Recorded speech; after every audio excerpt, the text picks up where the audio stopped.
Hi, you're watching my 6-string journey, and on this channel I'm documenting my journey learning to play the electric guitar, my highs, my lows, lesson reviews, just about everything to do with this journey. So please join me by subscribing for future videos, and if you like this one, please hit the subscribe button. So today, strumming. Now, why am I talking about strumming as a beginner? The main reason is a few people have commented on why I'm struggling so much with chords but not with the strumming. And I think the main reason why I'm struggling with the chords is stiffness and dexterity in my left hand, and we're working with that one. But I think the reason why I'm getting on okay with the strumming is because, having played the clarinet before, there is a little bit of rhythm in me which helps a lot. And also, when I started to learn to play the guitar, Michael tried to dissuade me from using a reference finger on the body of the guitar. Now, I was using the reference finger on the body of the guitar following online lessons where we were picking individual notes and it gives you a reference point.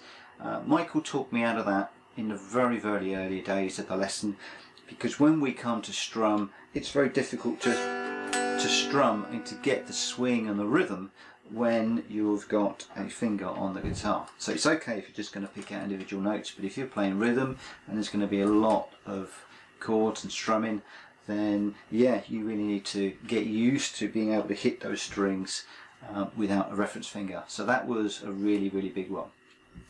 One of the other things that helping a lot, and I have gone up slightly, I'm now on a 50mm, it's a Dunlop USA 50mm pick, but having a thin pick works.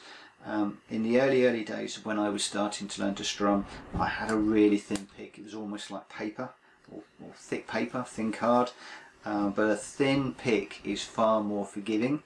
I believe that a thicker pick enables you to accentuate certain notes or strums better, but for starting off, a very thin pick is definitely recommended. It's a lot more forgiving. Now, the other thing that when I'm learning to strum, I started off just by strumming the down chord, so 1, 2, 3, 4, 5, 2, 3, 4, 1, 2, 3, 4, but keeping your hand going, so 1, then back up, and I used to count out the downstroke, so 1, 2, 3, 4, 1, 2, 3, 4. And then when we started to introduce the up strokes as well, it then became very easy, because you just throw in an and. 1 and 2 and 3 and 4 and 1 and 2 and 3 and 4 and 1 and 2 and 3 and 4 and. And the important thing with strumming is just to keep your hand going in time with the beat or with the metronome or whatever you're using to keep time, and just to keep your hand moving. So then when we started to move on to progressing that a little bit more, I introduced the metronome. So this is just 100 beats a minute. So your metronome is your downbeats.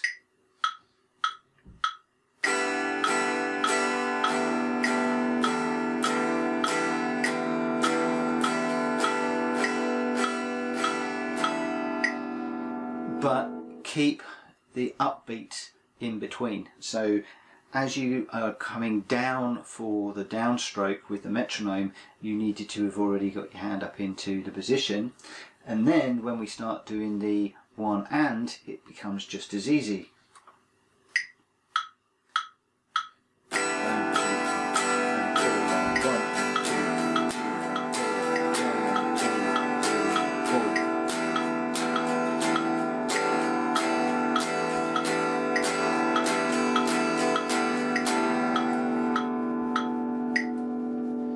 I find it's easier as well. You probably saw there, because I'm slightly deaf, I tend to get a little bit ahead of the metronome, so I actually then stop looking at the camera. I looked at the metronome and mine flashes on the beats, so I tend to have both an audio and a visual, and I would suggest you do that as well, especially if, like me, you're getting on in years and a little bit hard of hearing.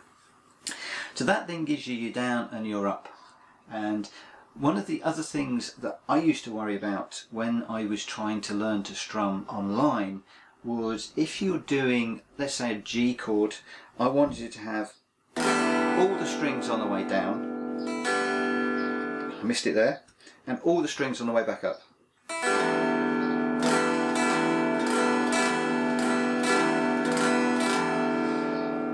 And when you're strumming and you're getting rhythm and you're getting a swing, that's actually quite difficult to do. And one of the things that Michael taught me is if you're playing a G chord and strumming it, then what you want to try and do is to get all of the strings on the down chord, on the downstroke. But when you're coming up, invariably you're just hitting the first maybe 4 or 5 notes.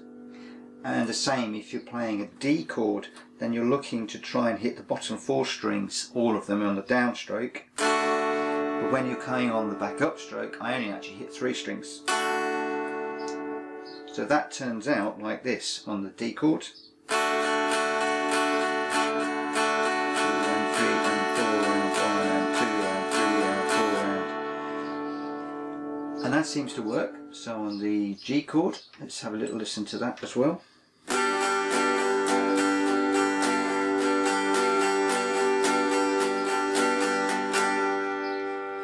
So on those 2 chords, occasionally, now I'm getting a little bit better, I am hitting all of the correct strings on the down and the up. But very often when you come up, your hand comes up and outwards slightly, and that way you're ready to then come back into the guitar for the downstroke. And then it enables you just to put a little bit of a swing into it as well. So we'll just try that a little bit more.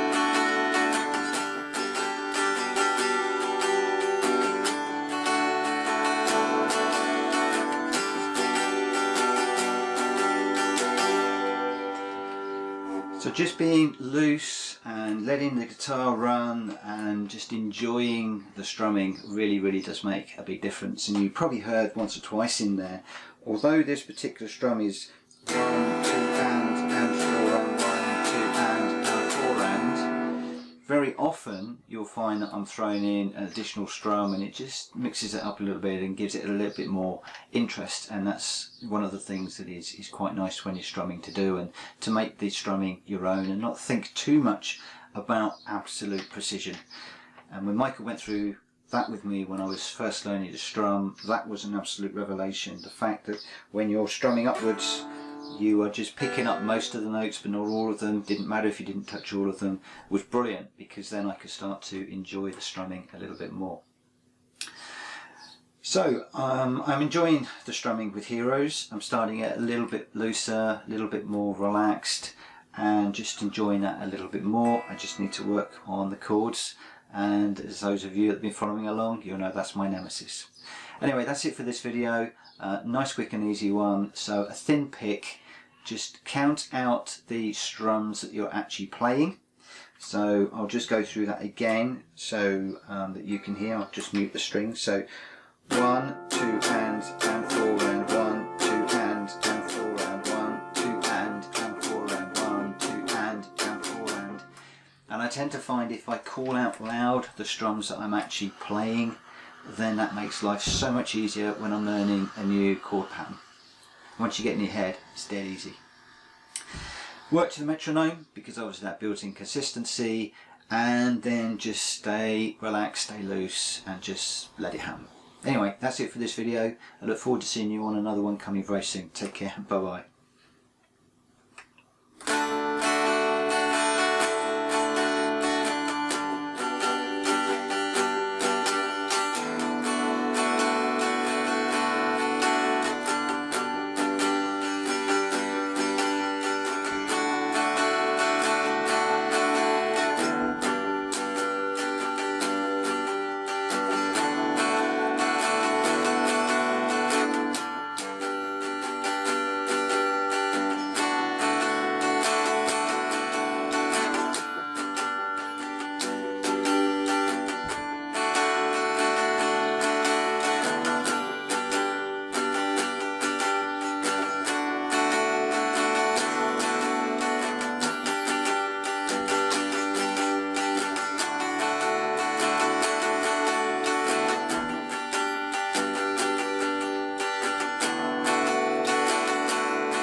See you later.